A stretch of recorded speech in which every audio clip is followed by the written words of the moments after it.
할머니의 메밀밭과 두루미. 우리 할머니의 고향은 황해북도라고 합니다. 할머니는 어린 소녀였을 때 6.25 전쟁이 일어나 삼촌의 손을 잡고 잠깐 친척 집으로 피난을 오셨답니다. 잠깐의 이별로만 알았는데 60년이 넘도록 100리도 안 떨어진 고향 마을에 못 돌아갔다며 늘 안타까워하셨습니다. 할머니는 평생을 고향에서 멀지 않은 임진강 옆 연천에 사셨습니다. 언젠가 옛 고향집에 돌아가 부모님과 형제들을 만나기를 소원하면서 말이지요. 그러나 12살 소녀가 어른이 되고 엄마가 되고 할머니가 될 때까지 그 소원은 이루어지지 못했습니다. 할아버지마저 돌아가시고 또다시 혼자가 된 할머니는 생사마저 알 수 없는 북녘의 가족들을 더욱 그리워하셨습니다. 할머니는 언제부턴가 메밀밭을 가꾸셨습니다. 할머니의 고향집 주변에는 넓은 메밀밭이 있었고 어린 시절 가족들과 함께 메밀국수를 즐겨 드셨다고 합니다. 아마도 메밀밭을 바라보며 어린 시절의 추억들을 그리셨나 봅니다. 무더운 여름날에도 할머니는 늘 메밀밭에서 늦은 시간까지 메밀을 가꾸셨습니다.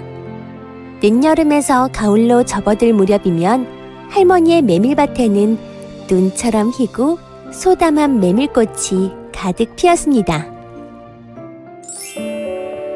둥근 보름달이 뜰 때면 할머니는 달빛 아래 비친 흰 메밀밭을 바라보며 고향 마을과 행복했던 어린 시절 이야기를 들려주셨습니다. 그런데 할머니는 한 번도 밭에서 메밀을 수확하지 않으셨습니다. 그저 메밀을 심고 자라는 것만 볼 뿐 메밀밭을 그대로 두셨습니다. 할머니, 왜 저 메밀들을 걷어들이지 않으세요? 저 메밀들은 내가 먹으려고 심은 게 아니기 때문이란다. 그럼 저 메밀들은 누가 먹어요? 먼 데서 온 손님들을 대접해야지. 아마도 할머니는 통일이 되어 가족들을 다시 만날 날을 기다리며 메밀을 키우시나 보다 하고 저는 짐작했습니다. 어느 날 할머니가 TV를 보시다가 크게 놀라 저를 불렀습니다. 샘이야, 저기가 바로 할머니 고향이야. 그런데 왜 저렇게 벌거벗은 민둥산이 됐을까? 헐벗고 메마른 고향의 모습을 본 할머니는 한동안 말을 잇지 못하셨습니다. 그 후 할머니에게 새로운 비밀이 생긴 것을 저는 나중에야 알게 되었습니다. 늦가을이 되고 찬바람이 불기 시작하면서 메밀이 탐스럽게 여물었습니다. 할머니는 메밀밭에서 제일 좋은 종자들만 손으로 골라내셨습니다. 그리고 대부분의 메밀 이삭들을 그냥 그대로 밭에 두셨습니다. 할머니, 아깝게 왜 메밀들을 그냥 두세요? 수확해서 음식이라도 만들어 드시지 그러세요. 샘이야, 저 메밀들은 손님을 위한 잔치상이야. 멀리서 돌아온 할머니의 손님들을 맞이하기 위한 작은 선물이란다. 그즈음 저는 할머니의 손님들이 누군지 알게 되었습니다. 그 손님들은 한 무리의 두루미 가족이었습니다. 할머니가 메밀을 키우기 시작하고 얼마 지나지 않아 시베리아에서 날아온 두루미 한 가족이 할머니의 메밀밭에 둥지를 틀었다고 합니다. 처음에는 할머니도 커다란 두루미의 덩치에 놀라셨지만 이내 반가운 마음으로 이들을 맞이했습니다. 그리고 두루미들이 메밀을 먹고 안전하게 지내도록 수확을 포기하신 것이지요. 그 후로 두루미 가족은 매년 할머니의 메밀밭에 찾아왔다고 합니다. 할머니는 북쪽에서 날아오는 두루미 가족을 고향에서 찾아온 손님을 맞이하듯 1년 내내 준비하고 기다리셨습니다. 점차 할머니의 메밀밭에는 두루미 가족과 함께 많은 물새가 모여들었고, 할머니는 혹시나 누가 새들을 방해라도 할까봐 아무에게도 알리지 않고 조용히 메밀밭을 가꾸셨습니다. 그리고 그 정성을 알았는지 두루미들 역시 할머니만은 메밀밭에 가까이 가도 놀라지 않았습니다. 할머니는 두루미 가족에게 사료와 미꾸라지 같은 먹이를 선물하고 겨우내 귀한 손님으로 대접해 주었습니다. 두루미는 할머니에게 두고 온 고향의 가족과도 같은 존재였습니다. 긴 겨울이 지나고 봄이 올 무렵이면 두루미들도 고향으로 돌아갈 준비를 했습니다. 할머니는 못내 아쉬워하며 두루미들을 떠나보내셨습니다. 그리고 당신께서 골라온 메밀 종자의 반을 풍선에 담아 함께 북녘으로 띄어보냈습니다. 메밀 종자를 담은 풍선들이 두루미 가족과 함께 하늘 멀리 날아가는 동안 할머니는 눈물을 흘리며 북쪽 하늘을 바라보셨습니다. 아마도 할머니는 그 풍선들이 할머니 고향 마을에 도착해 메밀 종자들이 그곳에 뿌리내리기를 바라셨나 봅니다. 그리고 할머니의 메밀들처럼 소담하게 자라나 혹시라도 남아있을지 모를 가족들이 바라봐주기를 소원하셨나 봅니다. 어느 날 할머니에게 북에 두고 온 가족들의 안부를 확인할 수 있는 길이 생겼습니다. 국가에서 이산 가족 상봉 신청을 받기 시작한 것입니다. 할머니는 기쁜 마음으로 고향에 있는 가족들과의 상봉을 신청하셨지만 안타깝게도 할머니를 찾는 북쪽의 가족들은 없었습니다. 세월이 흘러 가족분들이 모두 돌아가셨거나 할머니를 잊어버린 것인지도 모르지요. 할머니는 크게 낙담하셔서 그만 몸져 눕고 말았습니다. 그의 할머니는 메밀밭도 가꾸지 못하셨습니다. 더 이상 세상에 자신을 기억해주는 형제들이 없다고 생각되니 너무 외로워 병이 찾아든 것이겠지요. 할머니의 병은 점점 깊어져서 가을이 되어도 거동할 기력 없이 누워만 계셨습니다. 저는 할머니가 의욕을 되찾으시길 바라는 마음으로 할머니의 고향 마을에 대한 사진 자료들을 수집했습니다. 할머니가 어렸을 적 뛰어놀았을 산과 마을은 황무지가 되어 있었습니다. 그런데 사진들 속에서 신기한 광경을 발견하게 되었습니다. 할머니, 이것 좀 보세요. 여기 할머니 고향 맞죠? 할머니는 고향이란 말에 돋보기를 쓰고 사진을 들여다보셨습니다. 글쎄, 그런 것 같기도 한데 왜 그러는데? 여기 이 산이요. 이 산 주변을 좀 보세요. 이게 작년에 찍은 사진이고 이건 올해 찍은 사진이래요. 근데 여기 보세요. 작년에는 없던 메밀밭이 보여요. 밭이라고 하기는 엉성하지만 이거 분명 메밀꽃 아니에요?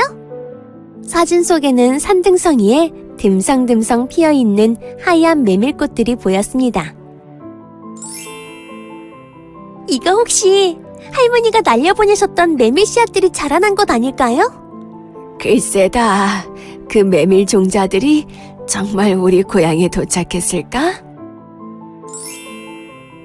그럼요. 할머니 아니면 누가 이런 인적 없는 곳에 메밀을 심었겠어요. 할머니의 풍선들이 고향에 도착한 게 틀림없어요. 그래, 정말 그랬으면 좋겠구나. 내 정신 좀 봐. 우리 두루미들은 어떻게 됐을까? 세미야, 어서 채비 좀 해라.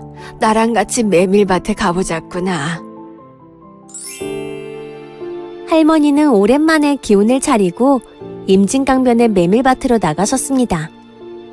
그러나 메밀밭에는 억새와 잡초만 우거져 있었습니다.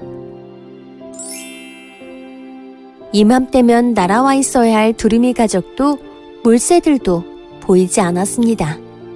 내 탓이야. 내가 게을러서 이 애들을 제대로 보살피지 못했어. 말 못하는 짐승들이 얼마나 서운했을까. 할머니는 탄식하며 한동안 그곳을 떠나지 못하고 강변의 여울과 주변의 풀숲을 뒤져보았습니다. 그런데 어슴푸레하게 해가 저물 즈음 북쪽 하늘에서 커다란 날개짓을 하며 날아오는 새들이 보였습니다. 두루미 가족이었습니다. 두루미들은 억새와 잡초로 무성한 할머니의 메밀밭 가운데에 내려앉았습니다. 먹을 것이 없어졌어도 할머니의 메밀밭을 기억하고 찾아온 것이죠. 할머니와 저는 반갑고 기쁜 마음에 부둥켜 안고 한참을 울었습니다. 비록 할머니의 가족을 찾지는 못했지만 할머니를 기억하고 사랑하는 또 하나의 가족이 잊지 않고 할머니를 찾아와 주었으니까요. 그날 이후 할머니는 부쩍 기운을 차리시고 강변으로 나가 두루미 가족과 물새들을 정성껏 돌보셨습니다. 두루미 가족과 할머니의 이야기는 곧 소문이 나서 많은 사람이 메밀밭을 찾아왔습니다.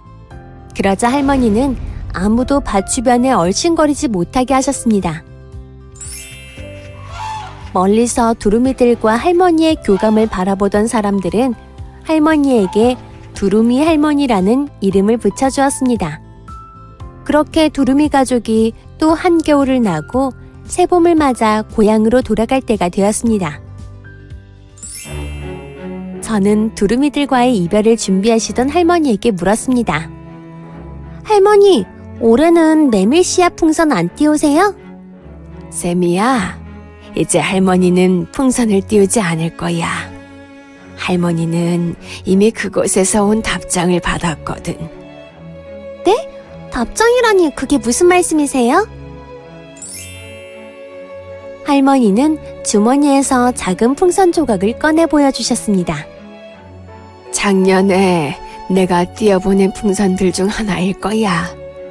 이 풍선 조각이 저 두루미의 발에 걸려 돌아왔단다. 아마 나를 대신해 고향에 가서 메밀들이 잘 자라고 있나 보고 온 모양이다. 진짜요? 와, 신기해요. 어떻게 그럴 수가 있을까? 할머니는 날아가는 두루미들을 바라보며 말을 이으셨습니다. 이제 나는 희망을 버리지 않기로 했어. 언젠가 그곳에 직접 가서 다시 메밀을 심고 친척들을 만날 거란다. 저 새들처럼 자유롭게 고향으로 돌아갈 수 있는 날이 꼭 올 거라고 믿기로 했단다. 붉어지는 노을 속에서 할머니의 눈시울도 발갛게 물드는 것이 보였습니다. 저는 할머니의 등을 뒤에서 꼭 껴안고 임진강 여울 위에 비치는 가을 노을을 함께 바라보았습니다.